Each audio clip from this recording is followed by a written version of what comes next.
got to hear. That's all right. Praise Jesus. Okay, so I didn't really find the topic, but I'm gonna come out of Ephesians 6, starting with verse 10. Finally, be strengthened by the Lord and by His vast strength. Put on the full armor of God, so you can stand against the tactics of the devil. For our battle is not against flesh and blood, but against the rulers, against the authorities, against the world powers of his darkness, against the spiritual forces of the evil in the heavens. This is why you must take up the full armor of God, so that you may be able to resist in the evil day, and having prepared everything to take your stand. Stand therefore with the truth like a belt around your waist, righteousness like armor on your chest, and your feet sandaled with readiness for the gospel of peace. In every situation, take the shield of faith, and you will be able to extinguish the flaming arrows to the evil one. Take the helmet of salvation and the sword of the Spirit, which is God's word. Now, when I think of armor, it's the armor you put on every day that gets you through every day. And even though the days get harder and harder to get through, like when you finally take your problems to God, you can take off that armor, and it's like such a relief that, sometimes you just want to just cry. So.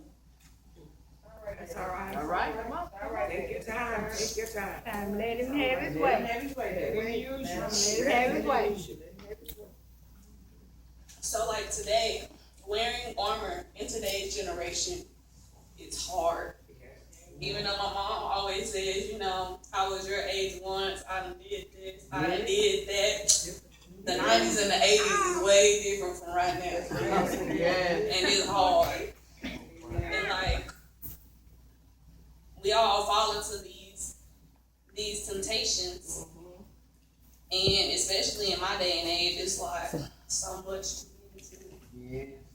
And it's hard to stay afloat. But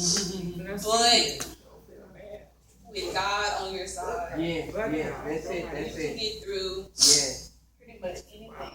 Yeah. And James 1:13 says, when tempted, no one should say, God is tempting me. For God cannot be tempted by evil, nor does he tempt anyone. But each one is tempted when, by his own evil desire, he is dragged away and enticed.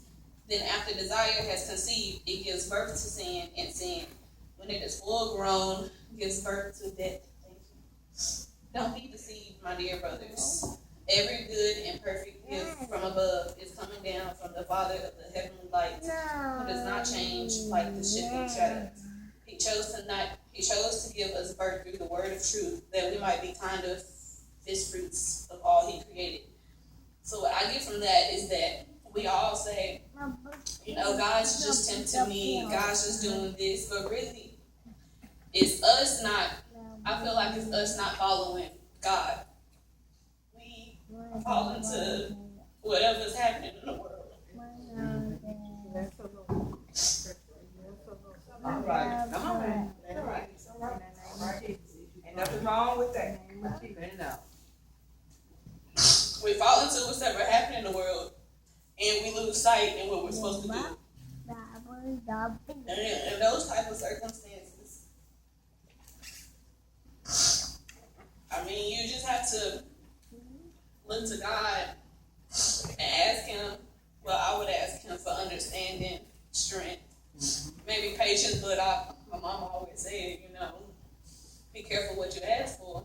Because you just might get it, and you gonna sit there and be like, well, I asked for it, I gotta deal with it now.